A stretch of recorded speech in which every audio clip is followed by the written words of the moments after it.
Hoy vamos a avanzar. Espero que tengan el programita en su mano y voy a resituar el tema en un momento grave del país.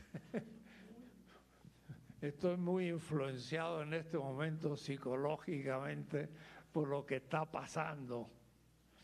Justamente tanto por el tema de las elecciones internas en Morena, como por la intervención del Tribunal Electoral, que ha tomado una disposición, pero no sé cuál va a ser el veredicto final, en que dictaminó que los elegidos dentro del partido, en el primer estatuto no había reelección, mientras que después se modificó y se ha pensado que hay reelección. Pero entonces algunas personas nombradas con el primer estatuto se le está aplicando el que no puedan ser reelegidas. Y digo reelegidas porque de los candidatos que se manejaban, justamente las dos mujeres quedarían fuera porque están ocupando cargos y no podrían ser reelegidas. Y da la casualidad que los otros dos, que son parte del poder legislativo y que no se han ocupado demasiado de Morena, sino más bien que vienen con consignas de intereses particulares para entrar a Morena en vista del futuro, de lo que va a ser elegido después de este sexenio. Entonces la situación es complicada, además de una cierta improvisación al nivel del padrón del partido, porque la que operaba como presidente, aunque era secretaria, pues no avanzó durante este año que hemos tenido a programar bien las cosas, y entonces más se estaba ocupando de otros problemas como su propia reelección que de realmente sacar adelante el partido. Entonces tenemos muchos problemas en este momento ahí, y entonces uno está preocupado por otras cosas. Y al mismo tiempo, este hecho tremendo de Sinaloa, de la mostración de la fuerza de los grupos del crimen, que son fruto de 18, 20 o 30 años de corrupción, uno de los tantos niveles de la corrupción, que hace entonces que de pronto el gobierno se encuentre ante unas estructuras de el crimen que no se puede rápidamente solucionar, pero claro, la oposición exige que sea inmediata, y durante 20 años han acumulado irregularidades, de tal manera que el crimen estaba ligado a la policía y al partido reinante, fuera el que fuere, y toda esa estructura está todavía vigente y está indicando su presencia, junto a el hecho de que Estados Unidos exige a México que pare la inmigración, pero ni para el consumo de la droga, ni para la venta de las armas que penetran al país con gran facilidad, y ellos no ponen un muro a la venta de las armas y se venden en las calles altos instrumentos de asesinato con toda casi legalidad en Estados Unidos, y no se preocupan de las consecuencias que producen para el país. Entonces, todo eso crea un clima pesado, que somos el que estamos viviendo. Y entonces pensar ciertos temas hace que tengan importancia. El tema 9 se enunciaba el Estado de Derecho y su corrupción. Justamente, en México podemos decir, no ha existido nunca Estado de Derecho. Y esto desde Cortés, es decir, si ha habido un Estado de Derecho, serán de los pueblos originarios antes de la conquista, porque la conquista mismo fue una relación violenta de dominación. Por lo tanto, ¿qué Estado de Derecho podía establecer? Quiero un poco indicar qué significa el Estado de Derecho, repasando el tema 8 de las instituciones del orden de la legitimidad. Voy a repetir un poco el tema para ver cómo entonces el Estado puede corromperse, perder legitimidad y corromperse, y esta corrupción es la que estamos sufriendo. ¿Y qué supone la falta de legitimidad de un Estado? El Estado mexicano, el 1 de junio del año pasado, terminó de perder legitimidad. ¿Qué significa eso? Entonces, voy a repasar un poco el concepto fundamental que estamos viviendo de paso en el partido, porque aquellas personas que se presentan como candidato a presidencia y no han tenido ninguna influencia en el partido, ni se han movido por las elecciones, ni conocen su base, más bien son diputados electos en nombre de gente que está pensando en la presidencia futura, que son algún senador y algún secretario de Estado.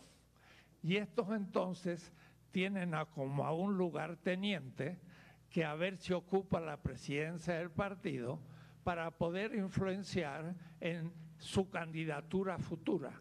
O es decir, un objetivo corrupto, porque ya no está pensando en el servicio del pueblo, sino está pensando en un proyecto personal. Entonces, está Morena en un momento difícil y ojalá que lo sorteemos bien el obstáculo para poder empezar una tarea de limpieza en las propias filas, siendo que uno de los candidatos promueve una apertura Morena a todos los que quieran participar, y entonces Morena, en vez de tener 3 millones posibles de sus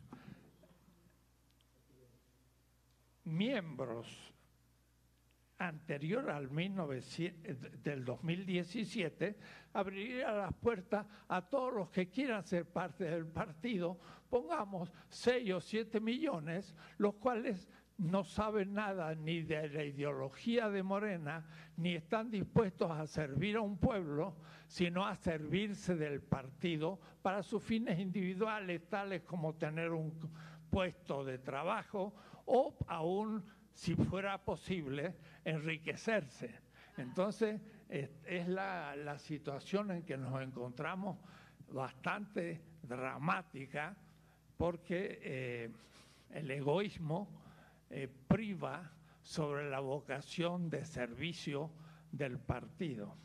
Y por eso entonces que es necesario pensar un poco la importancia, por una parte, de la elección democrática de sus dirigentes,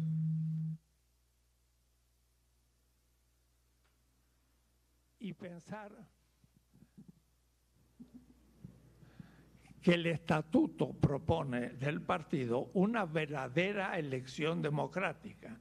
Pero claro, para hacerla bien hay que tener un padrón bien realizado, se tienen que organizar muy bien las asambleas, elegir las autoridades, y entonces se tiene legitimidad. De eso quiero hablar de nuevo. Mientras que otros que piensan que no pueden ser elegidos por ese camino porque no van a tener el voto de la militancia del padrón actual, se prendieron de la sugerencia de hacer una encuesta que el liderazgo propuso como una posible solución, que a las 2 semanitas de proponerla se retractó en cierta manera al decir, bueno, era una sugerencia, no era un orden, pero algunos dicen nos ha ordenado hacer una encuesta, con lo cual se pierde legitimidad porque la base no vota. O es decir, una encuesta no es estrictamente democrática, es una opinión aproximada de lo que podría ser. Miren, si eligiéramos al presidente de la República, los gobernadores y todas las autoridades políticas por encuestas, ¿qué es lo que no tendría? Legitimidad. Quiero entonces volver a ese concepto para mostrar cómo un Estado no democrático pierde legitimidad y entonces debe obtener su autoridad o por la violencia o por la corrupción y no por el apoyo del ciudadano. Y en eso estamos en estos días viviendo una experiencia muy fuerte que espero que la reflexión que haga pues caiga en momento oportuno, porque la teoría no es una cosa para aprender y saber porque sí, sino es una reflexión que me aclara la situación concreta que estoy viviendo. Y estamos viviendo un momento que quizás se produzca la elección de dirigentes ilegítimamente, y esto va a tener consecuencias, porque esos elegidos de esta manera no van a tener suficiente autoridad en el propio partido y esto va a empezar a producir una cantidad de contradicciones, que es lo que se ha producido en los regímenes anteriores, pero que han solucionado comprando a los que estaban en contra del que ejercía el poder. Se lo asumía, por ejemplo, como para crear la opinión pública, se daba millones de pesos a periodistas para que apoyaran un gobierno. No, el periodista no iba a dar su opinión honesta y ética, sino que se le había dado un dinero para apoyar al gobierno. Y esa es una manera de crear una falsa legitimidad. Pero voy a explicar entonces de nuevo un poco el concepto de legitimidad y su relación con la democracia. Porque también mucho se habla de la democracia y se piensa que solo es el ir a votar. Y claro, y votar en ciertas condiciones, porque se puede votar habiendo comprado los votos. Y entonces se vota, pero tampoco hay legitimidad, porque el proceso del ejercicio de ese voto ya no es legítimo tampoco. Y entonces en los gobiernos que ha habido anteriormente, y estamos viendo ahora el juicio del gran sindicalista de petroleros, por fin, después de 26 años, que no ha robado solamente para su propio bolsillo. No sabemos cuánto habrá él apropiado personalmente, puede ser un 20, un 30%, lo cual ya es fastuoso, porque son muchos miles de millones de pesos. Pero en realidad era una mediación para un partido que hacía entonces sus campañas electorales, comprando votos y haciendo una propaganda desmesurada. Y todo eso para tener una careta, una máscara de legitimidad democrática diciendo hemos ganado las elecciones. Quiere decir que no se trata tampoco de ejercer un voto. Hay condiciones éticas del el ejercicio del voto. Y por eso que esto es un principio ético, la democracia, y no un mero procedimiento. Vuelvo a empezar, porque ya lo he dicho, pero ahora se entendería mejor ante la encrucijada en que estamos. La cuestión es que en la política hemos dicho, el actor principal no son individuos, ciudadanos, como propone pues la visión liberal de la política que surge de la Revolución Francesa y que en realidad es un gobierno pensado desde la burguesía. La burguesía son, en el fondo, los propietarios del capital o de las empresas. Por definición, son absoluta minoría, porque en una fábrica hay 1 o 2 propietarios y hay 50, 100, 5.000, 50.000 obreros. Quiere decir que hay 1 o 2 ricos y hay 50.000 que no son tan ricos y algunos de ellos son verdaderamente pobres. Entonces, ¿cómo se las arregló el pensamiento burgués liberal de la Revolución Francesa que surge en el siglo XVIII para que una minoría logre ejercer el poder en nombre de la mayoría? Y eso se llamó democracia liberal. ¿Cómo? Pues los que tienen el poder económico son los que logran imponer los candidatos que por último el pueblo y las mayorías eligen, no confirman, porque ya hay candidatos presupuestos por esas minorías. No creamos que es el pueblo el que eligió. En Estados Unidos hay primarias y se va haciendo esas primarias en todo el país. Nos retumba el aparato, pero no podemos. ¿Escuchan bien los del fondo? Más o menos, pero a mí me rebota aquí. Piensa en Estados Unidos, cómo es ese sistema democrático representativo. Significa que como no puede haber democracia directa, tiene que haber democracia representativa. Ahora tampoco escuchan. ¿Sí? Bueno. Tiene que haber un representante de 1.001 o 10.001 y hay que elegirlo. Para eso en Estados Unidos se hacen primero candidaturas. Pareciera que fuera cualquier ciudadano que se propone. Ahora están ellos ya proponiendo sus candidatos para el año próximo a hacer su elección. ¿Quiénes son? Son ciudadanos simples de la calle, obreros, sindicalistas.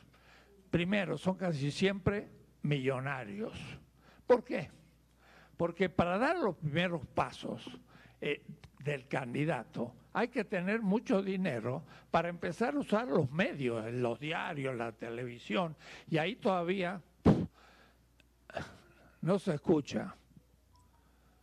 ¿Qué hacemos? Porque yo estoy forzando mi voz y me voy a quedar. ¿Cómo? A ver ahora, tampoco.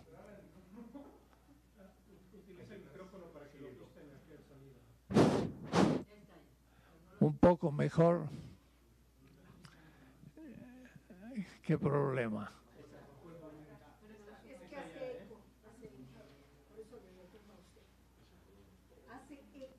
Claro.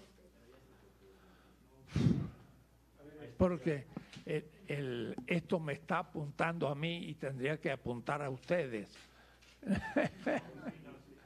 A ver, ¿cómo hacemos al equipo?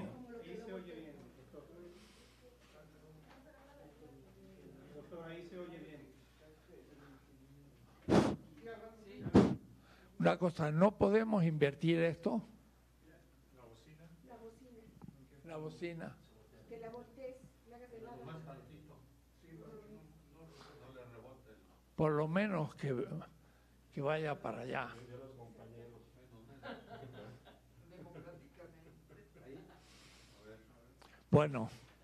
Bueno, ¿se escucha ya? Bueno, mira, avánzala un poquito y ponla más derecha, más, avánzala, el pie. El pie para adelante, para acá. No, y dobla, más, ahí. ¿Se escucha al fondo? Bueno, los candidatos ya tienen que tener un cierto capital para poder promover su persona. Pero a su vez, aún los que logran no tener tantos recursos y empiezan a tomar dólares de donde sea para que de a $50 logren tener un poco más de fondos, como lo logró Obama, son los candidatos posibles entre los que se van eligiendo los que van quedando en sucesivas elecciones en distintas partes del país. Pero ahí entonces de nuevo los medios, la mediocracia que llamamos, o es decir, cracia poder, los medios son los que van imponiendo un candidato. Y ese candidato se va imponiendo con el apoyo de los grandes capitales, que son los que pueden apoyar la propaganda y al mismo tiempo crear un consenso. Entonces, por último, aparecen los candidatos que no ha decidido el pueblo directamente, sino lo ha producido, los ha elegido una minoría de, por ejemplo, en Estados Unidos, los dos partidos hegemónicos. Y entonces después se vota. Y la gente va y vota y cree que su voto ha elegido al candidato. Lo que ha hecho es confirmar el candidato ya elegido. Y eso no lo hizo el pueblo. O es decir, es una apariencia de hegemonía que tiene la minoría, que son los que tienen los grandes capitales. Y el pueblo que es pobre, en el fondo confirma los candidatos elegidos. Y eso no es lo que voy a explicar enseguida, la democracia. Eso es una aparente democracia y representativa. Representativa porque el pueblo elige no, ven, me confundo, no elige, confirma. El pueblo confirma los candidatos elegidos y estos entonces ahora ejercen el poder de arriba hacia abajo y entonces van a ejercer. El pueblo ha jugado su única participación una vez cada 6 años o cada 4 poniendo un voto. En principio, castigando al mal gobernante anterior si pudiera tener los medios de expresar su opinión. Y a veces ni la puede expresar porque no tiene los medios. Pero además, los medios también forman y crean la opinión del mismo pueblo. Miren cómo Televisa antes creó al pueblo mexicano, que Peña Nieto pues era el único candidato posible. Ni siquiera el PRI lo eligió la televisión. Y Peña todos los días aparecía en la televisión, no como propaganda, sino haciendo obras en el Estado de México, lo cual tenía que pagarlo con miles de millones a los medios. ¿Y dónde sacaba ese dinero? Y bueno, lo sacaba del Deschamps, lo sacaba de todas las corrupciones porque se le permitía que los gobernadores robaran, pero cuidado, tenía que dar buena parte al partido para crear la opinión. Es decir, que la gente misma por fin le creaba desde los medios la opinión de que tal persona, bueno, era lo mejorcito que había. Y los demás del propio partido eran desacreditados. El caso de Peña fue notable. Ni siquiera se eligió en el PRI. Era ya inevitable que fuera. Y eso lo creó los medios de... Eso se llama democracia. Eso no es democracia. Eso es una especie de oligopolio, de un sistema donde el capital gobierna y crea los candidatos que a su vez sirven al capital después. Y es lo que ha pasado. Toda la burocracia mexicana estaba ligada a toda la corrupción de el poder gubernamental. Porque un Estado, ya lo dije pero lo voy a repetir, un Estado tiene 3 tipos de gobierno, o mejor, 3 estructuras del ejercicio del poder. El poder gubernamental, el poder administrativo y el poder participativo. El poder gubernamental, gobierno, viene del griego y significa el piloto del barco. El gobernao es el que pilotea el capitán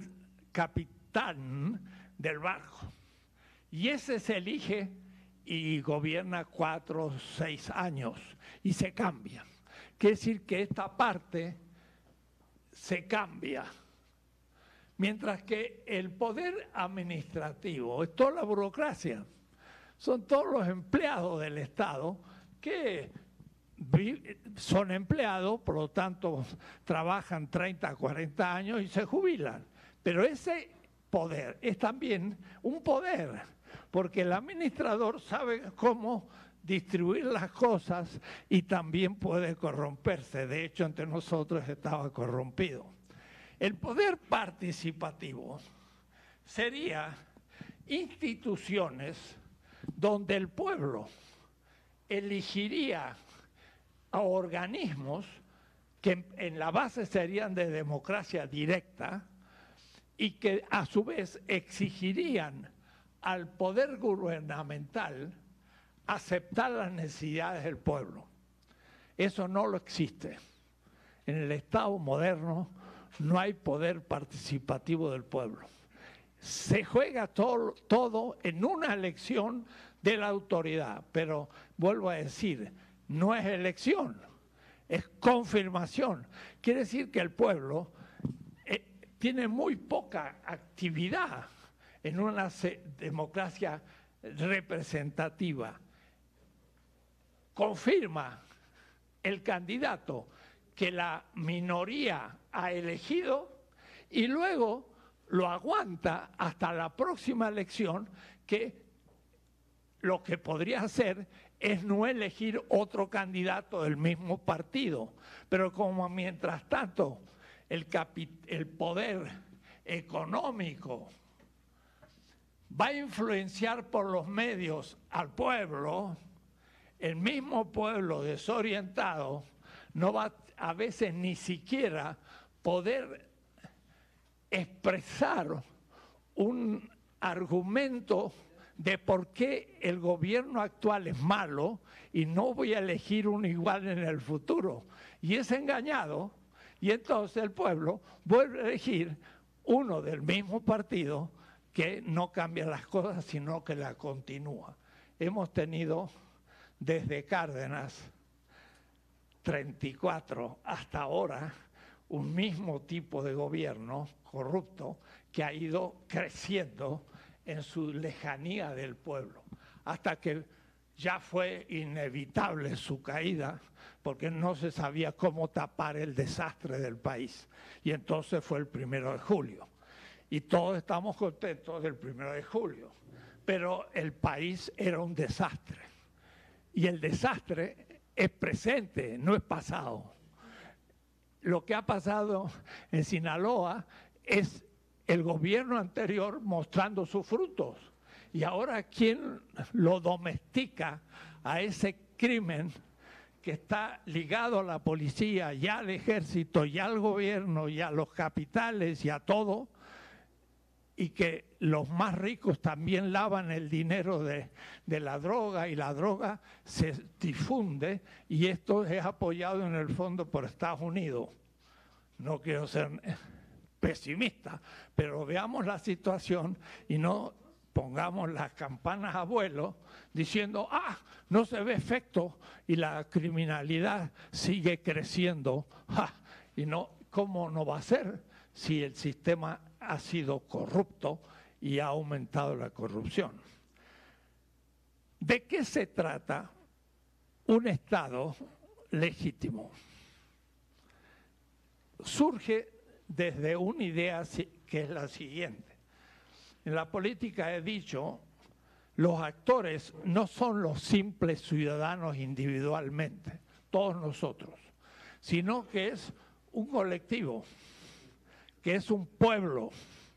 Y el pueblo no son individuos, sino que son los individuos ligados en una comunidad. Sepamos o no sepamos, creamos que hacemos nuestra vidita independientemente de los demás, pero estamos completamente integrados en una comunidad por nuestra lengua, nuestras tradiciones, por la vida cotidiana, por todo lo que nos constituye. Entonces hay una comunidad. Ahí es donde está el concepto fundamental de lo que voy a llamar democracia, y a su vez la legitimidad, y es lo que se corrompe. La comunidad son muchos individuos,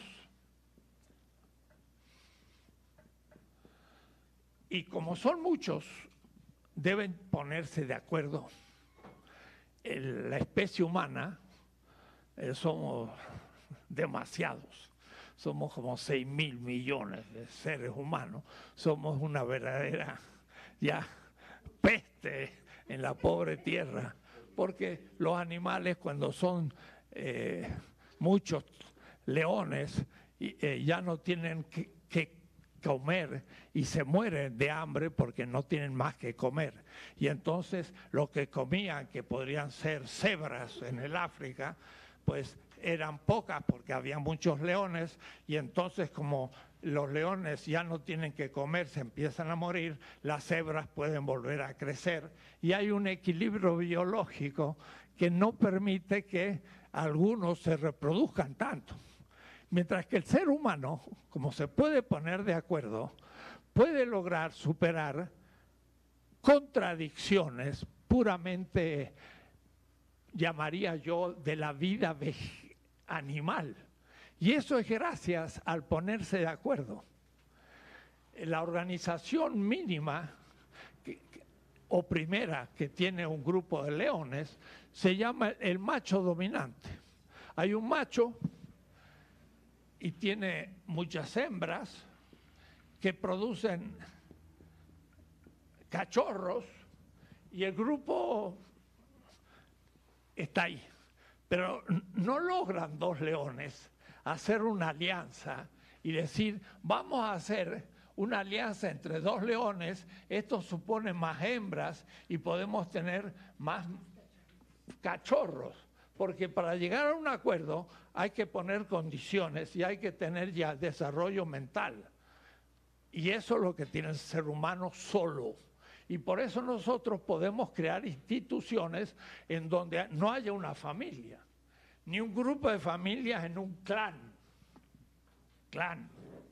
que pueden ser 500 personas, ni un grupo de clanes que forman una tribu, ni un grupo de tribus que forman una nación y cada vez más y más seres humanos que gracias a la comunidad se pueden poner de acuerdo.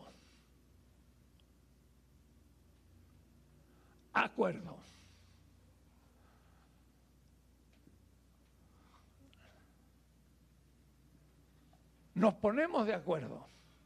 ¿Cómo? El ser humano es el único que puede ponerse de acuerdo. El león no puede ponerse de acuerdo. Los pájaros no pueden ponerse de acuerdo. Pueden hacer los pájaros grupos de pájaros. Miren las mariposas que vienen de Canadá y que llegan hasta aquí y hacen 5.000 kilómetros. Tienen capacidad a un cierto nivel de acuerdo, porque respetan a aquellas que tienen más orientación y van recorriendo año por año el mismo recorrido de Canadá a Estados Unidos hasta llegar a México. Pero en realidad eso es instintivo y dura millones de años sin modificación. No tiene mejoras, porque si ahora cambian las condiciones y los campos por donde pasaban y se asentaban para alimentarse y poder beber, le ponen pesticidas, las pobres mariposas se mueren y no llegan aquí y no saben cómo defenderse de los pesticidas. El ser humano sí. El ser humano, por su inteligencia, es capaz de solucionar las contradicciones. Quiere decir que ponerse de acuerdo es la esencia de la organización de la comunidad y de la política. La política es un modo de sobrellevar la posibilidad de vivir en comunidad. La política es eso. ¿Y qué significa ponerse de acuerdo? Este punto es el más difícil quizás de pensarlo, pero ahí está el último punto. Ponerse de acuerdo significa que cada uno deberá expresar sus intereses y lo que piensa hacer.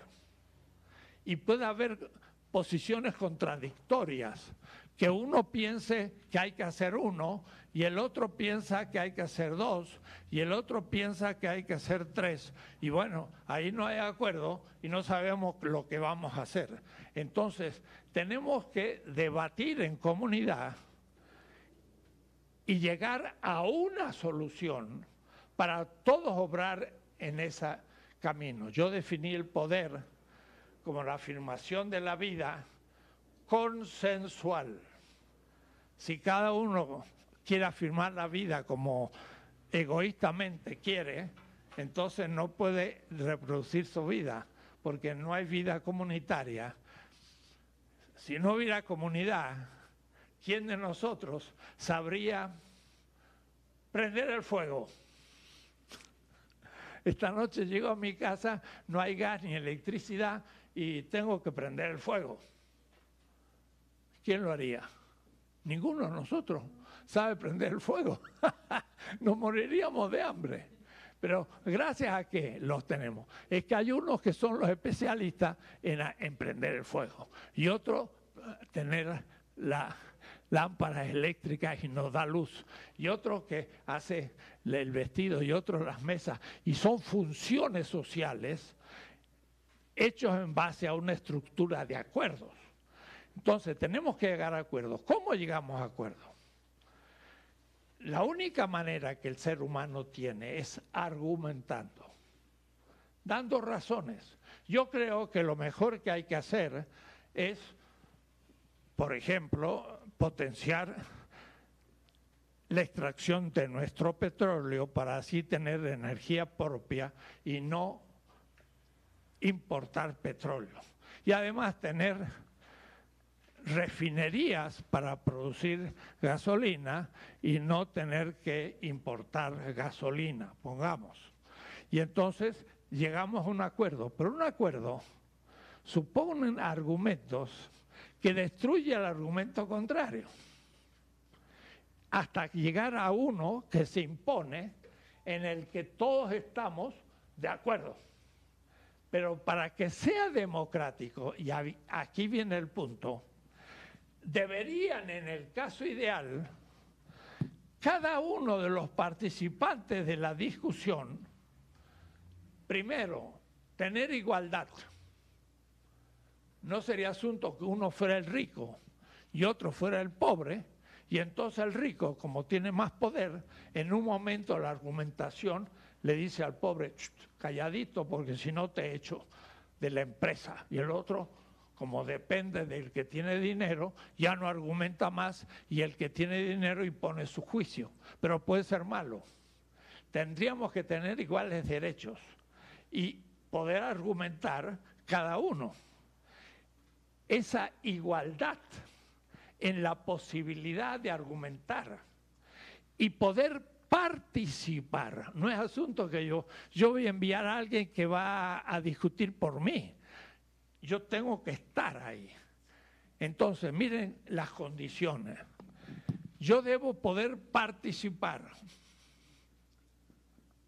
Yo debo ser respetado con igual derecho que todos los otros. Igual derecho.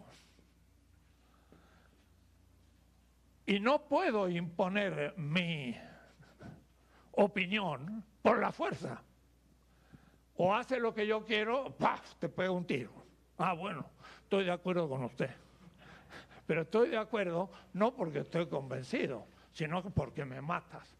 Quiere decir entonces que es participación simétrica, con igualdad, sin violencia. Y es una violencia que un pobre se le compre un voto, porque el otro, como se está muriendo de hambre, pues le viene bien el dinero. Entonces eso es una violencia contra su opinión posible. Entonces vean ustedes, si todos los participantes, quiere decir que todos deben participar, tienen igual derechos y sin violencia logran un acuerdo, ese acuerdo es válido.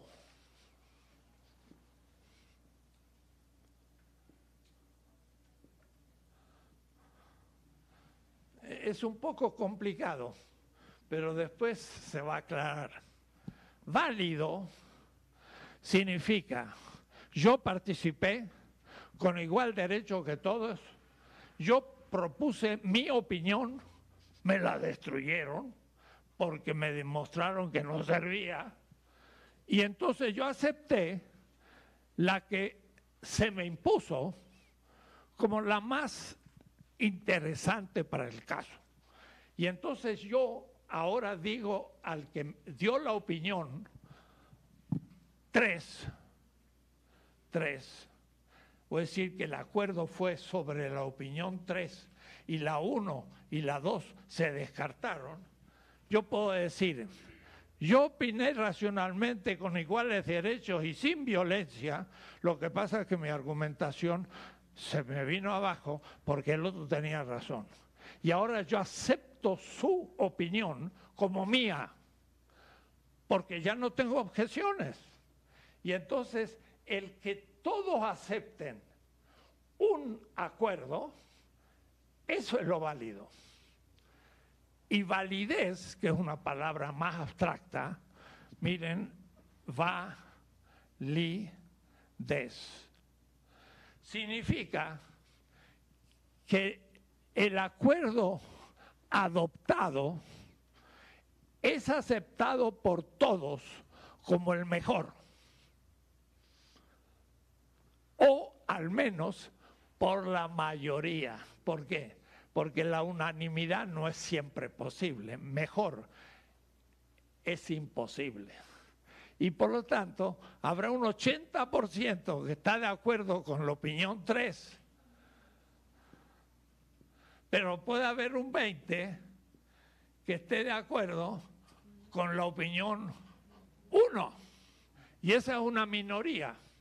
Pero esa minoría va a tener que aceptar la mayoría porque es la única manera que tenemos de tener acuerdos. Si no, seguiría cada uno por su lado y estaríamos luchando cada uno por su lado y no habría instituciones y nos moriríamos de hambre, porque cada uno haría lo que quiere y no hay organización, pues nos morimos. La posibilidad de la afirmación de la vida es porque tenemos instituciones que cumplen con momentos de la vida. Unos producen alimento, otros nos traen el agua, el otro produce la electricidad, el otro, y son, mire, Sahagún decía que los aztecas tenían 360 oficios, agricultor, comerciante, militar, los que hacían los códices, los que hacían la adoración de los dioses para que todo funcionara.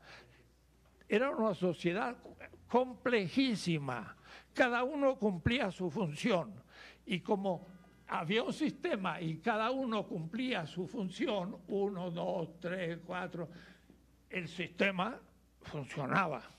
Y los aztecas, claro, dominaban otros pueblos que eran más pequeños o menos organizados. Ese es también el tema. Después lo veremos en su momento, que unos pueden dominar a otros si están mejor organizados. Validez en la política se llama legitimidad.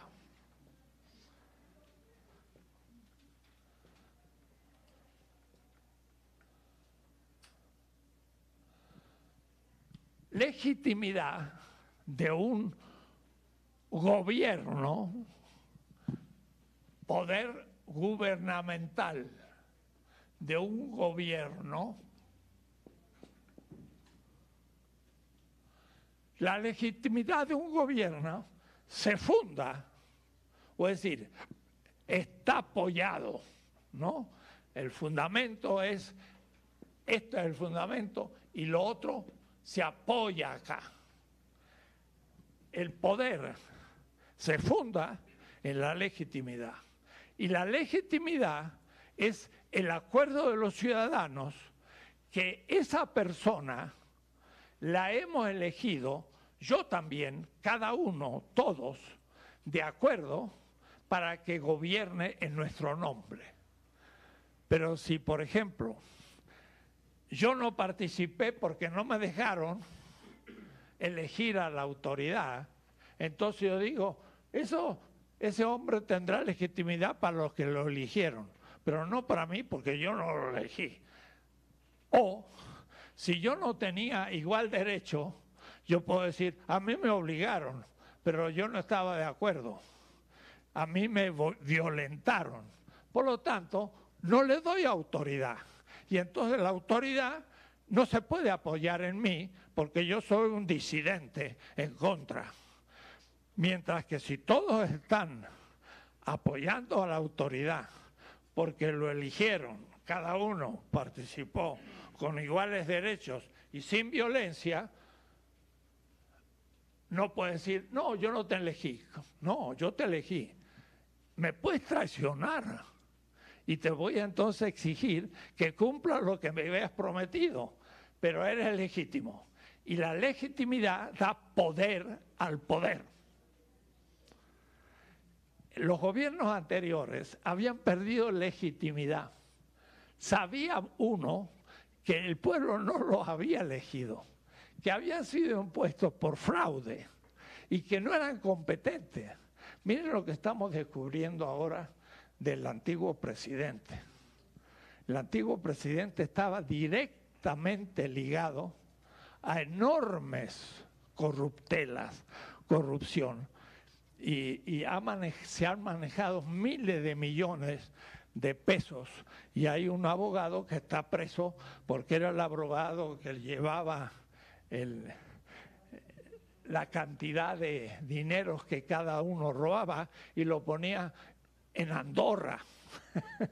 ¿Sabe? Andorra. Ustedes dirán, ¿dónde queda ese país? No, pues mire, entre España y Francia están los Pirineos. Y en los Pirineos hay una ciudad que es más chiquita que Iztapalapa, y se llama Andorra, y tiene bancos. Y ahí estos mexicanos metieron miles de millones de pesos en un paraíso fiscal en Andorra. Y ahora se les ha descubierto, y si siguen los juicios, va a ir medio mundo preso.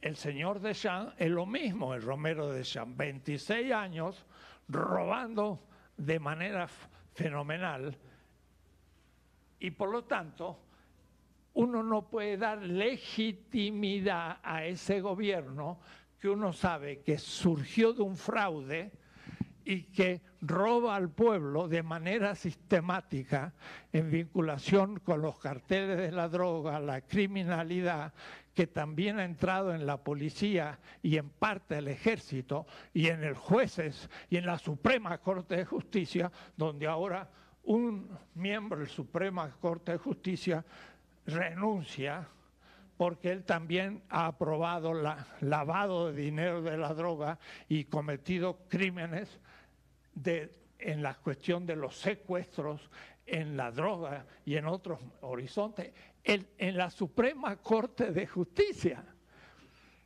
No tenían legitimidad. ¿Por qué? Porque no fueron apoyados por una honesta y limpia participación del pueblo en su elección, o mejor, en la confirmación de los candidatos que hacía un partido que a su vez elegía el candidato para que se apoyasen todos los grupos corporativos y cada uno robara en su horizonte. Uno robaba en Veracruz cantidades, pero no crean que robaba para él. Parte para él y parte para el PRI para poder hacer las campañas de fraude. Entonces se los perdonaba porque pasaban dinero. ¿Se acuerdan los 1.500 millones que recibió Deschamps, el sindicato de petroleros? No se los comió él solo, se habrá comido 200 o 300 millones. Pero todo lo demás lo dio al Estado para poder hacer la propaganda y entonces convencer al pueblo y desorientar al pueblo para que los eligiera. Era todo una corrupción. Por eso que luchar contra la corrupción no es tan fácil. Está en todos los momentos del Estado, de las empresas, porque antes el argumento del capitalismo era, las empresas del Estado están mal administradas, hay que privatizar para que entonces sean honestamente llevadas a cabo.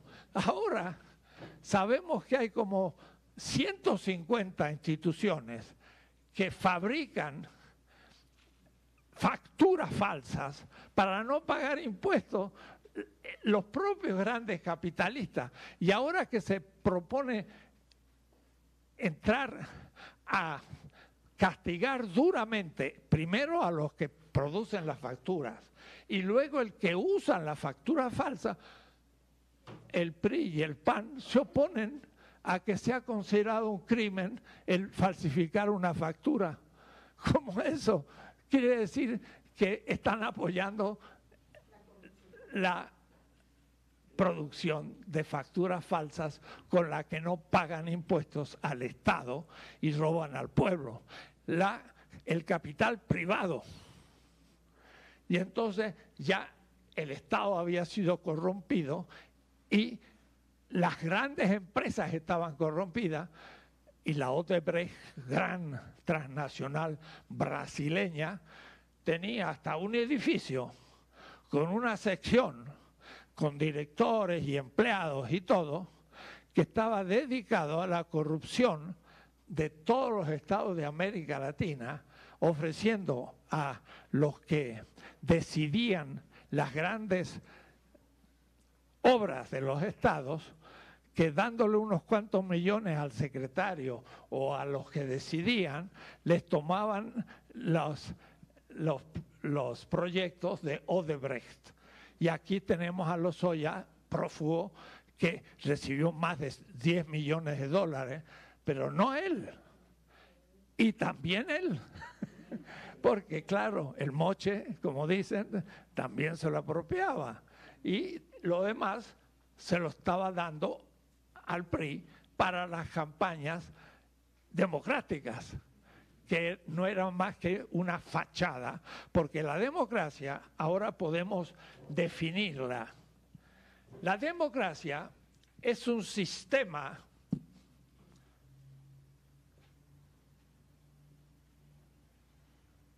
de legitimación. Sistema de legitimación.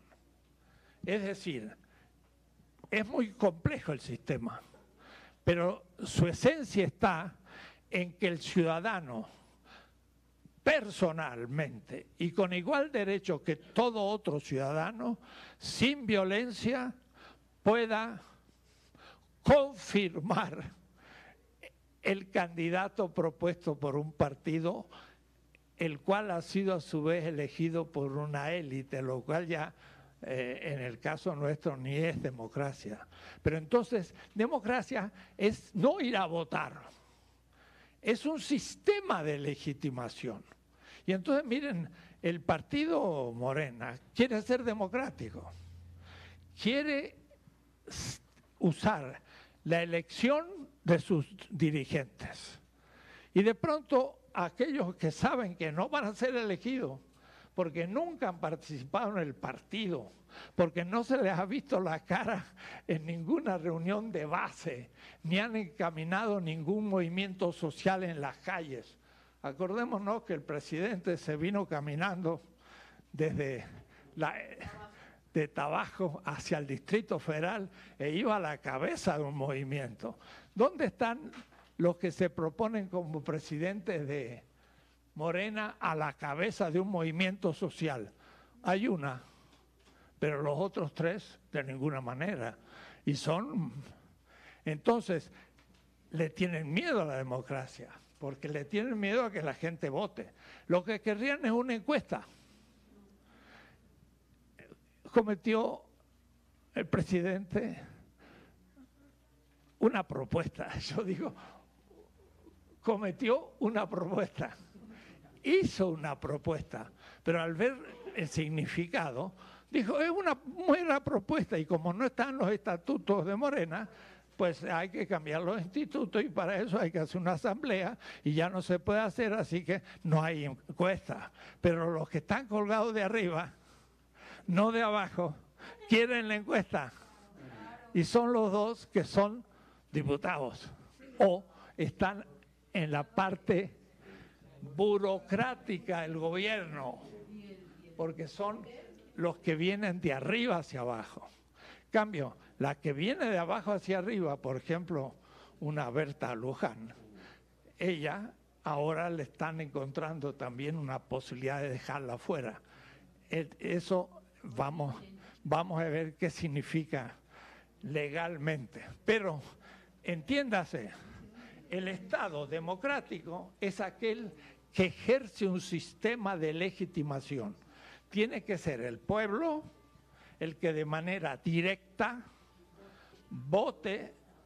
Y miren, cuando se pidió que se volviera a contar voto por voto, se le dijo, eso no es legal. Y como el que luchaba para que se contara voto por voto, dijo, hay que contarlo. Y entonces se le dijeron, eso es legal. Y entonces dijo, al diablo con las instituciones. Porque lo que se ocultaba era un fraude. Y como era un fraude, había que contar. El doctor Héctor Díaz Polanco tiene un libro sobre cómo se produjo el fraude electrónico. Y se demuestra de la siguiente manera, muy simple. Yo me acuerdo que se estaba mostrando en las últimas horas cómo se acumulaban los votos. Entonces subía el candidato del entonces PRD. Venía después el PAN y venía mucho más abajo el PRI. Y cuando empezó a llegar a la final, este siguió así, pero este de pronto brum, subió y le ganó por 0,46 en la final, como dicen en la carrera, en el sprint final del maratón. Pero lo notable es que el PRI se quedó horizontal, no creció más. ¿Qué pasó? Los votos del PRI, estos, se agregaron aquí. Los del PRI fueron al PAN y Calderón ganó por el 0,46. Eso es ilegítimo, porque no es democrático. ¿Por qué? Porque se valió de una formulita electrónica y permitió entonces al que no tenía mayoría alcanzarla a último momento. Y esto se puede probar, porque no podía ser que el PRI se estabilizara de tal manera y al final ya no tuviera más votos, sino que lo que pasaba es que los votos se los pasaron al PAN. ¿Y por qué del PRI? Porque estaba perdido, estaba muy atrás. No le iban a sacar votos al PRD de ese momento, porque era muy evidente y hubiera sido una protesta que el PRD no creciera y el PAN sí. Entonces hubo un artificio. Pero eso supone que entonces ya no perdió validez, perdió consenso, perdió legitimidad. Y desde ahí empieza el aumento de pérdida de legitimidad hasta el 1 de julio, que fue ya el derrumbe. Entonces, entiéndase que la democracia no es votar. El votar es un momento de la democracia, pero la verdadera sentido de la democracia es la participación de los afectados, que es la comunidad. Todos con igual derecho, valemos uno, todos. Los más sabios y los más ignorantes, los más ricos y los más pobres, los más con mayor edad y menor edad. Hasta una cifra, 18 años, 20 años, 22, según las constituciones.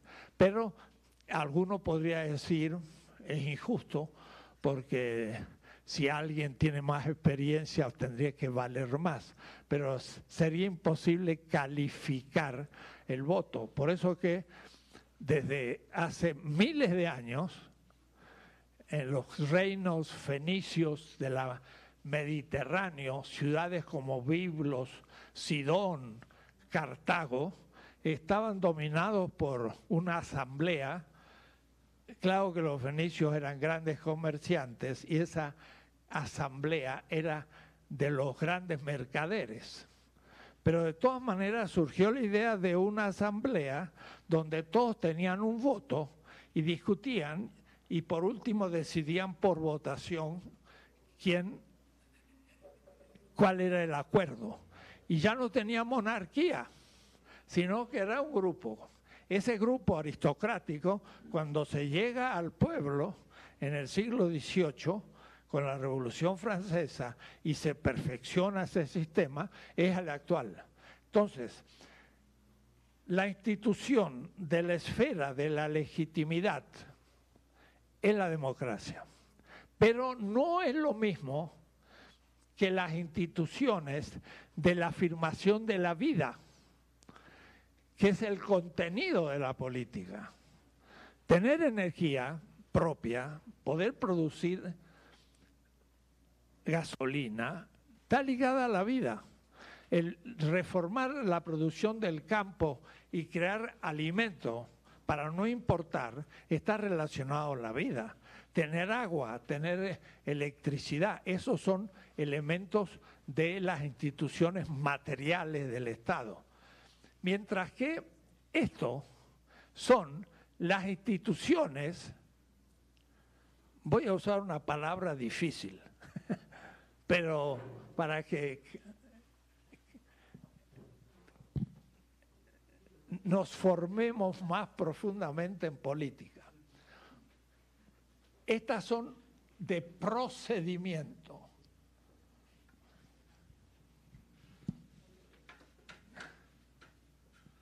Procedimiento.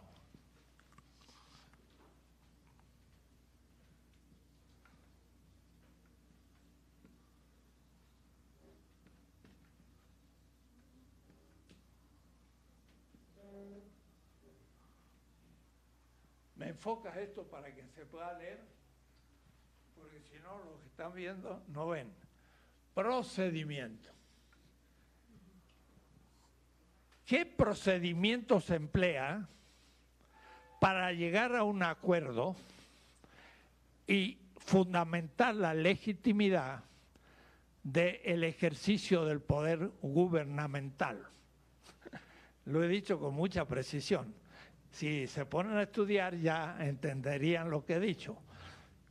Si no se ponen a leer un poquito, les resbala por las neuronas y no queda nada. Pero tenemos que formar un poquito. De lo que se trata es de comenzar a hacer una escuela en Morena de política donde 1 millón, 2 millones de personas, hay 130 en el país, sepa un poco de política. Pero no que la última noticia, la zancadilla que hizo un político que se robó otro, sino los conceptos fundamentales de la política.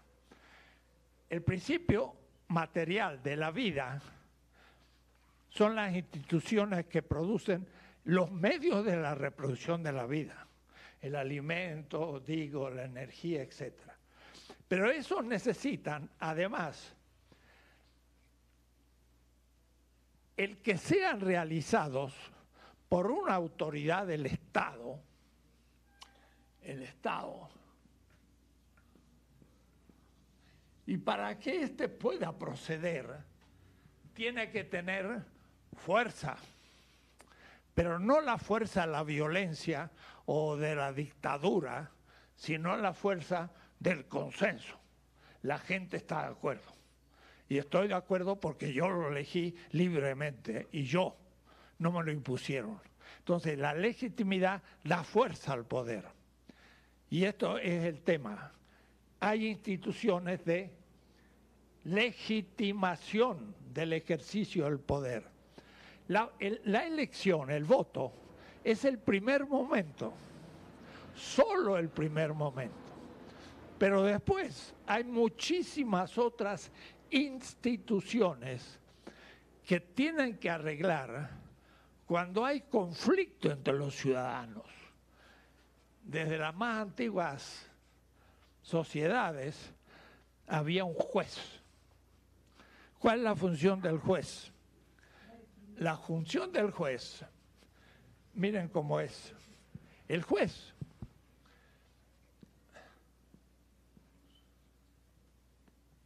es necesario en una sociedad porque la sociedad tiene que producir un cuerpo del derecho, las leyes.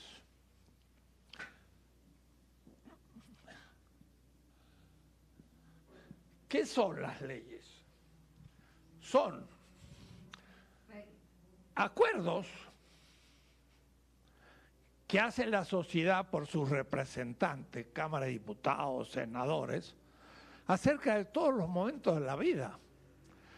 Por ejemplo, en la calle, el auto tiene que ir en una cierta dirección. La calle, ya, División del Norte, tiene doble tránsito.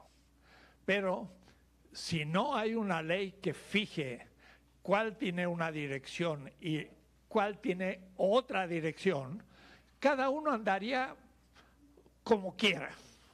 ¿Y qué pasaría con 4 millones de autos del Distrito Federal? Un embotellamiento eterno, no se podría andar. Estaría todo congestionado, un embudo total. Dejaríamos de usar autos porque no habría ¿para qué usarlo si no habría manera de moverse? Hay que decir, en esta calle, todos en esta dirección. Ah, es que a mí no me gusta. Si a usted no le gusta, va preso o le sacamos el auto. Ah, no, yo estoy en contra de la policía. Cuidado. En un sistema que funciona, decidimos cuál es la dirección de la calle. ¿Estamos de acuerdo? Estamos de acuerdo. ¿Y qué hacemos con los que no cumplen el acuerdo? Tenemos que, de alguna manera, ponerlos en disciplina. Por lo tanto, acordamos que tiene que haber una policía de tránsito, si es justa, si no dice, nos arreglamos, porque entonces no, esa policía permite lo irregular mediante un moche que se lo guarda el policía y es una mordida. Eso es contra la ley. Entonces, la ley fija las conductas de los ciudadanos dentro de una estructura de funciones. Y todos tienen que cumplir, porque entonces, cuando yo llego a mi casa, aprieto el correspondiente botón, se prende la luz. Digo, hay luz. Pero si yo aprieto y no hay luz, digo, y el CFE, en la compañía de electricidad no funciona, no tengo luz. Y entonces me conjura. Él tiene que cumplir su función, yo cumplo la mía, el otro cumple la ley. Las leyes fijan las estructuras que cada uno debe cumplir en la sociedad. Pero los individuos, y ahora son los individuos, pueden no cumplir la ley. Y eso es una falta de ilegalidad. Y para eso entonces necesitamos jueces. Pongamos que fueran justos los jueces y justos las leyes, lo que no acontece en México. Pero pongamos el caso ideal. Entonces, el juez conoce la complicada estructura de todas las leyes y si yo he hecho tal cosa, puede juzgar lo que yo he hecho y si he cometido algo en contra de la ley, debo reformar mi conducta y adecuarme a la ley. Acuérdense aquel cuento del rey Salomón, de que además de rey era juez. Entonces, dos mujeres de pronto disputaban cuál era la madre del niño, porque se ve que había nacido y una decía es mío y la otra decía es mío. Es un conflicto entre dos individuos. Y claro, era una justicia muy primitiva todavía. Y entonces el juez, que era el rey Salomón, tenía mucha viveza y sin demasiado derecho, dijo, bueno, si el niño es de ustedes dos, la vamos a cortar por la mitad, le damos la mitad a cada uno. La que era madre del niño dijo, no, por favor, no me lo mate. Y la otra dijo, bueno, sí, es justo. Y entonces el rey dijo, bueno, señora, usted que defendió al hijo suyo, se lo dio y la otra se quedó. Era un juez que funcionó no por una ley establecida por un congreso, funcionó por una razón cotidiana de inteligencia. Había otro que, un político muy popular en un país del sur, que de pronto habían robado la montura de un caballo. Entonces reunió a los 20 peones y le dio a todos un pedacito de madera. Y cada uno tenía su pedacito. Y él dijo, el que robó la montura le va a crecer el palito. Y entonces agarró y vio a uno que le había cortado un pedazo. Era un juez inteligente, pero sin juez, sino de sentido común. Pero ese, como le iba a crecer el palito, le cortó un pedazo para que no se viera, y ahí se vio que era. Bueno, el juez es el que dictamina acerca de los conflictos de individuos. Y entonces por eso hay una institución de jueces que deben ser justos, que no es nuestro caso tampoco. También aquí está, la elección de los gobernantes no es legítima, se compran votos y se hacen fraude. Antes, los jueces se inclinan al que tiene más dinero y el pobre sale siempre culpable. Entonces, no hay Estado de Derecho. El Estado de Derecho es cuando hay todo un sistema que funciona. Y miren todas las instituciones que hay de legitimación. En las 20 tesis de política, en la página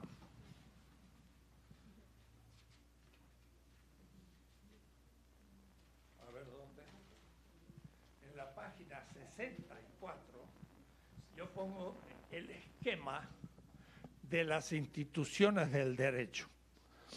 Abajo está el poder ciudadano o el poder participativo del pueblo. Es lo que he llamado la potencia, el pueblo. Este, a su vez, debe en primer lugar mostrar que se necesita. Pero mejor empiezo al revés. No, voy a empezar al revés. El poder político se da en la comunidad. Entonces, el poder político se da en el pueblo, en la comunidad.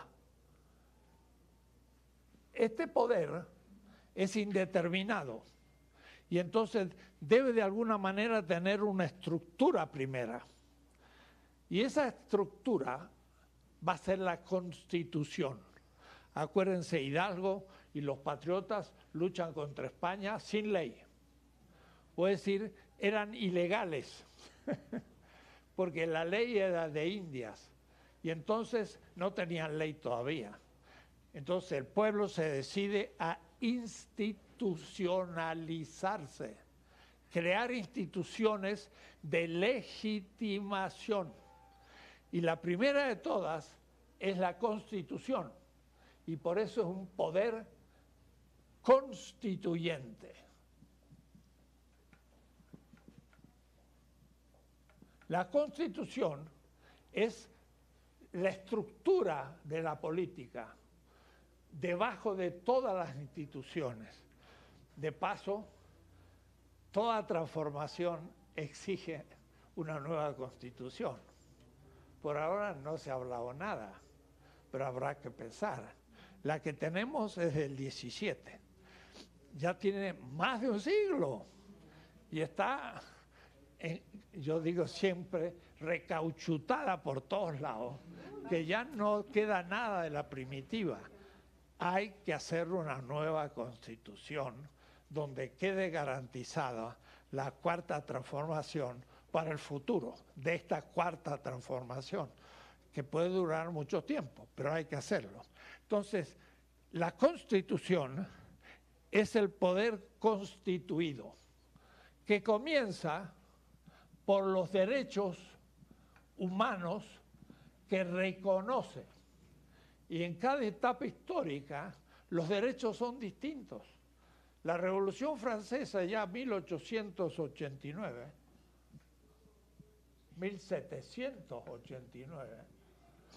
habló de los derechos humanos.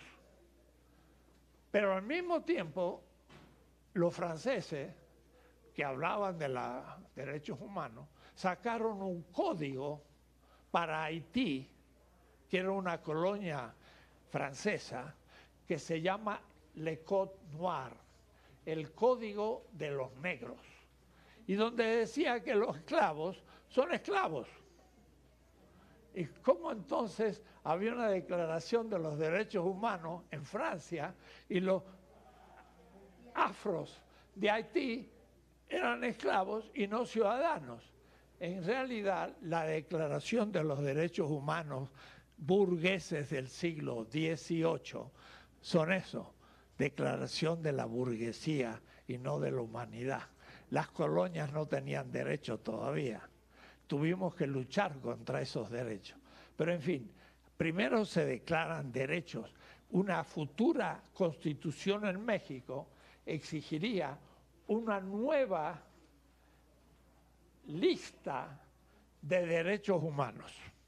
En Ecuador, justamente Correa, que estos días hemos visto lo que ha pasado en Ecuador, le dio derechos a la naturaleza, no solamente al ser humano. Muy interesante. Derechos ecológicos que impiden, por ejemplo, la agricultura transgénica de Montesanto.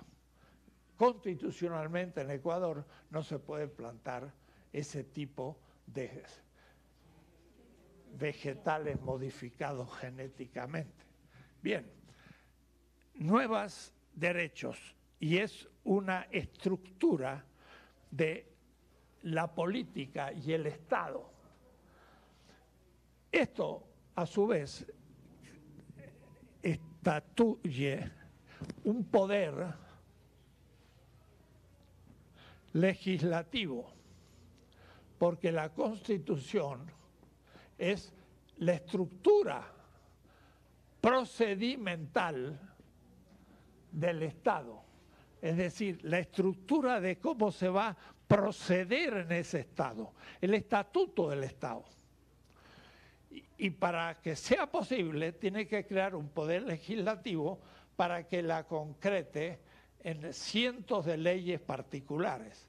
Y eso entonces ya es un sistema del derecho, que lo propone el poder legislativo, un sistema del derecho, que son todas las leyes y los capítulos internos.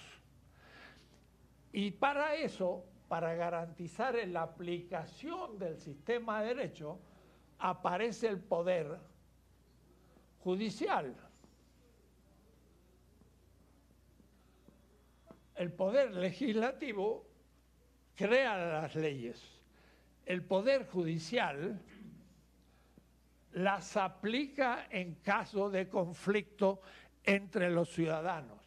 Y cuando lo hace, ahora se habla de Estado de Derecho.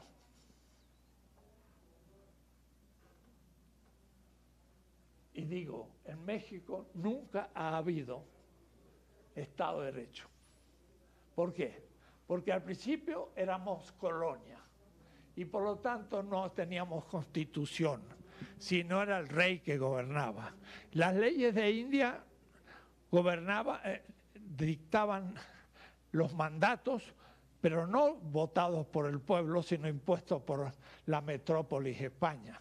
Los jueces eran los oidores, y los oidores también los ponía el rey, de tal manera que cuando había conflictos, siempre en favor del rey.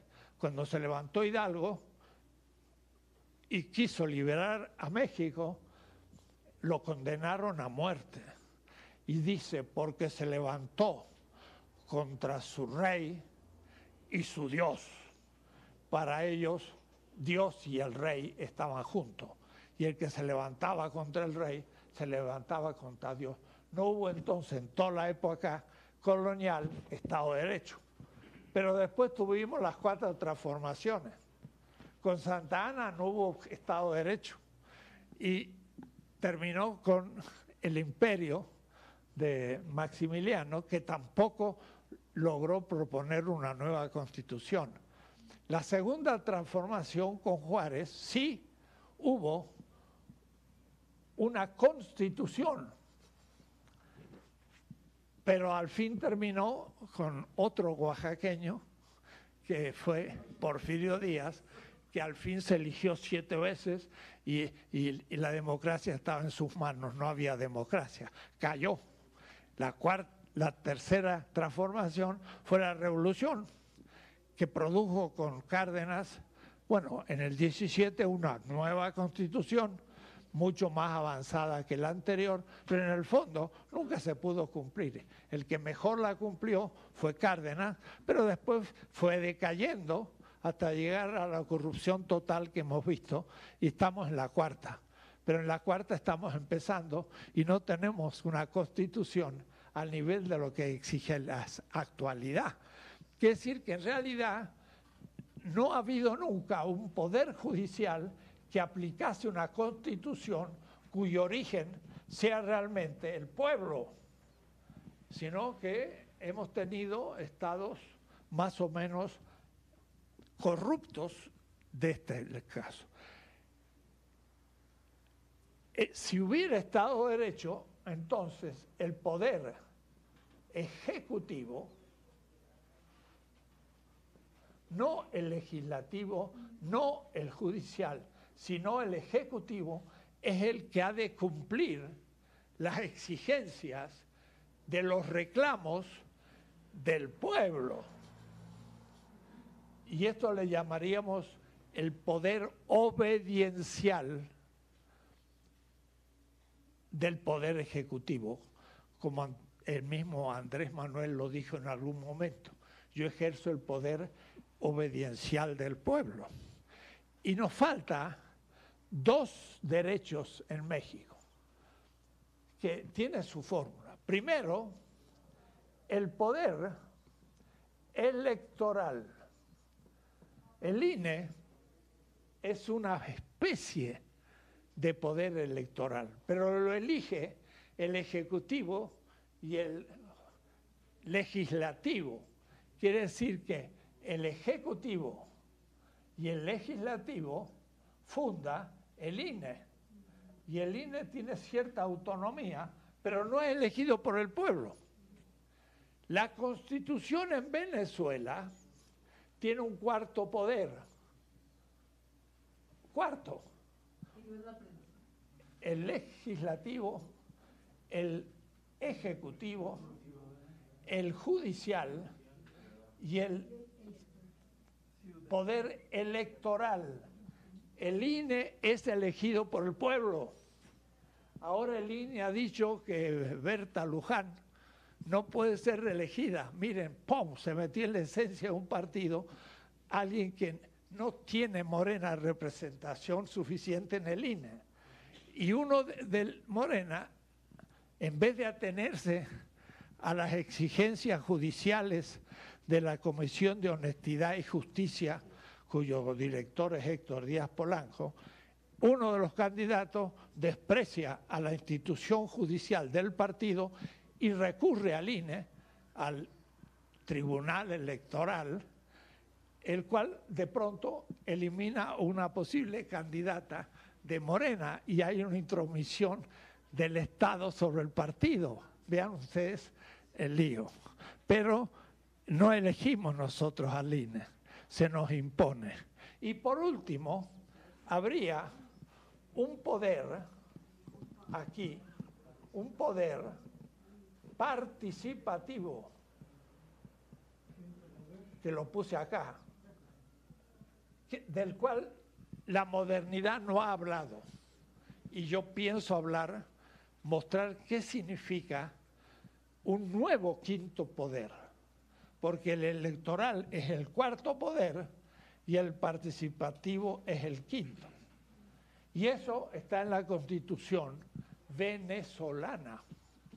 Y eso lo había pensado Simón Bolívar, el gran libertador de la Nueva Granada o de la Gran Colombia. Simón Bolívar escribió sobre los 5 poderes del Estado, no los 3 poderes como pensó la Revolución Burguesa Francesa, que tenía ejecutivo, legislativo y judicial. Pero miren, por ejemplo, cuando se eligen los jueces judicial, ¿quién lo elige? Lo elige el poder legislativo y el poder ejecutivo. Quiere decir que son 2 burocracias que eligen una tercera. Y entonces el poder judicial no puede juzgar a los senadores y diputados o al Ejecutivo, porque ha sido nombrado por ellos. En Venezuela, el poder electoral es elegido por el pueblo y el poder judicial es propuesto por el poder electoral y participativo, no por el legislativo y el ejecutivo. Y entonces el poder judicial puede juzgar al poder ejecutivo, al legislativo, porque ha sido elegido por el pueblo. ¿Ven? Esta es la estructura procedimental de la legitimidad, el derecho, que no tiene que ver con la agricultura, producción de energía o gasolina. Esos son medios para la vida, son instituciones que yo llamo materiales. Mientras que estas instituciones son la forma de ejercer el poder y se lo ejerce desde su fundamento, que es la legitimidad, y la legitimidad es el consenso del pueblo. Eso es la democracia, no hacer meramente una votación. La votación es una parte del el sistema, diríamos así, formal, porque es la forma de elegir. En México estaba completamente podrido todo esto. ¿Por qué? Porque, empecemos, la Constitución había sido tantas veces modificada que ya no quedaba nada de la primera Constitución del 17. 2 por 3 le cambiaban artículos y así se terminaron los ejidos y se cambió la propiedad de la tierra y todo. El Poder Judicial, hemos visto que fue elegido por el Poder Ejecutivo y Legislativo. En realidad, no por el Legislativo. En los últimos 30 años, prácticamente no existía el Poder Legislativo. Estaba completamente dominada por el Ejecutivo. Y no era ni siquiera una monarquía. Una monarquía, todavía el rey tiene ciertas obligaciones. Esto era el despotismo del sistema ejecutivo y además corrupto, y corrupto económicamente. Lo que se va a ir probando es la participación en la apropiación de dinero del Estado por parte de los últimos presidentes o de muchos anteriores, que han pasado a ser la aristocracia financiera del país, y los grandes millonarios han sido los que Carlos Salinas de Gortari entregó las grandes empresas del Estado, empezando por Telmex, que no de cualquier lado sale la riqueza de alguien que lo ha sabido administrar hasta con un cierto sentido nacionalista, luchando contra las nacionales, transnacionales extranjeras, pero no fue un milagro propio el tal gran capitalista mexicano, sino que se le atribuyó Telmex, que con 2 años de ganancia pagó lo que pagó por la compañía que prácticamente se la regalaron. Y esos están ahí, en el ambiente, y no crean inocentemente viviendo, luchando para recuperar el poder. Y este poder enorme financiero y capitalista está vinculado al problema de la droga, al lavado de dinero, a la criminalidad, a todos los estamentos, y entonces tenemos un sistema que no tiene fundamentación ética. Cuando se habla de la ética y la política, se está hablando del fundamento, y el fundamento es la voluntad del pueblo. El pueblo no se ha podido expresar. Y ahora que empieza a expresarse, miren las dificultades aún del partido que quiere gobernar, como pues en Jalisco aparecieron unas bandas con armas para desarmar un acto totalmente pacífico de un partido que no se imaginaba una tal respuesta, porque podría haber puesto alguna protección, pero no lo imaginaba. Pero son los métodos del sistema vigente hasta ahora, que hay que desarmar un sistema para armar el nuevo, y las dos cosas al mismo tiempo.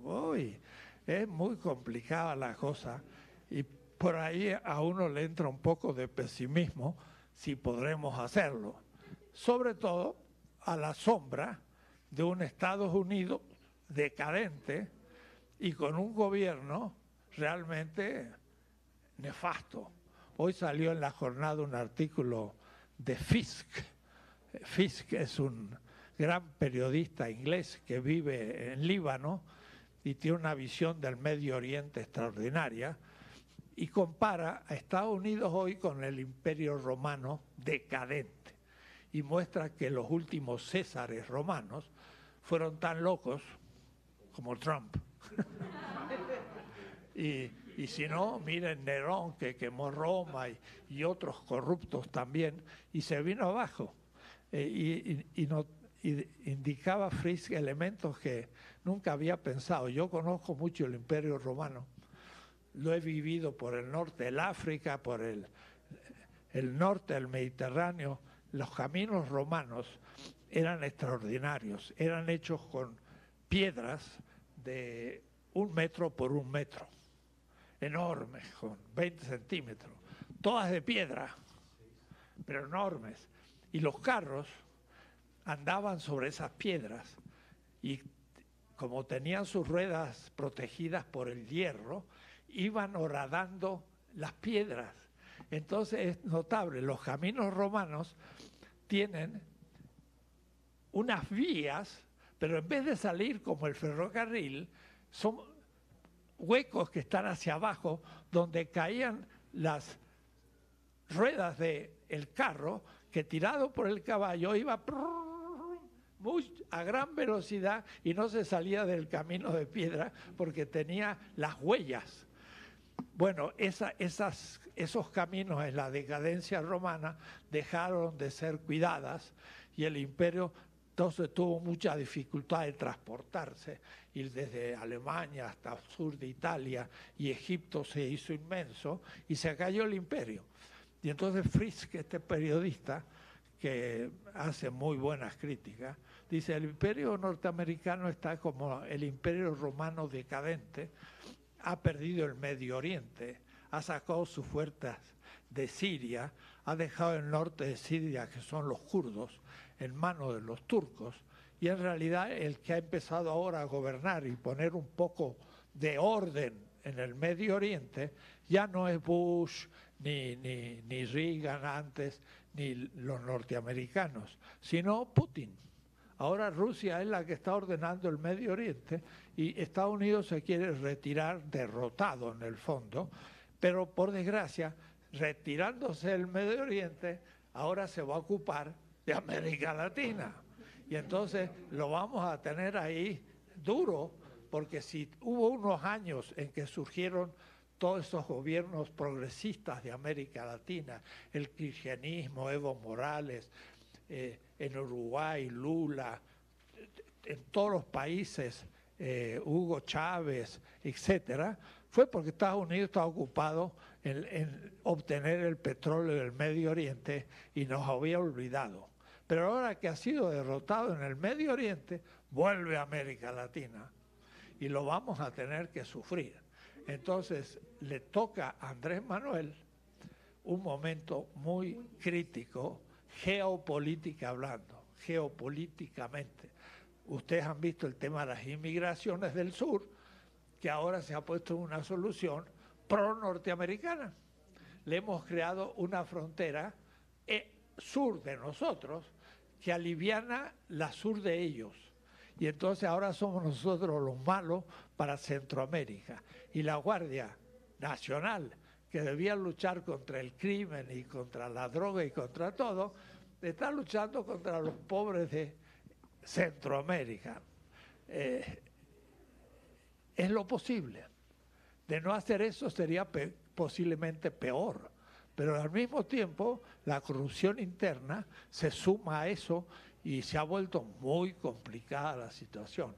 Por eso que es un momento grave político, donde hay que tener mucha visión, porque no se pueden pedir peras al olmo de un día para otro, sino que va de a poco. Y Morena es esencial. Y si Morena es dividida, entonces el presidente va a quedar como un general sin ejército. Y si queda un general sin ejército, no gana más batallas. Aunque crea que puede ganarlas, pero no puede. Entonces hay que salvar a Morena estas 2 semanas que vienen, porque la cosa está dura. Y estamos siendo invadidos por fuerzas que ven la importancia de Morena. Morena es estratégica. Y entonces aún los que ya se están preparando para suplir al presidente en el futuro, también quieren apropiarse de Morena adentro. Y los de afuera ni hablar, la quieren destruir para poder entonces hacer fracasar a la cuarta transformación. Pero la teoría, por eso es muy importante ir entendiendo todo lo que está aconteciendo desde una teoría. Y entonces esto es esencial para el partido. Yo espero que sea quien sea el próximo presidente, le dé cierta importancia a una escuela de cuadros que cobre proporciones y no esta pobre escuelita que no recibe ni un peso, porque también han estado luchando en estupideces entre algunos del partido, y ahora es bueno que por fin tengamos un presidente potable, y si es potable, empecemos realmente a organizar esto que es la esperanza de México. Así que por hoy terminamos este tema, el Estado de Derecho y su corrupción. En realidad lo que observamos es su corrupción. El próximo tema, el 10, va a ser las instituciones de la esfera de la factibilidad. Factible es lo posible. Y es ahí donde yo voy a fundamentar mucho el que este gobierno es un gobierno posible. No es el mejor de los posibles, sino el realmente posible. Y entonces hay que apoyar lo que se está dando para mejorar la situación y abrir horizontes más positivos en el futuro. Los idealistas querrían una revolución de fondo, pero no es posible en este momento por la situación geopolítica, por la situación norteamericana y por la corrupción del Estado mexicano que nos pesa a todos para ponerlo en funcionamiento. Como dice el presidente, es un elefante reumático que está muy difícil de empujar, y más que reumático, está enfermo, y ya vamos a ver si logramos salvarlo, no se nos muera.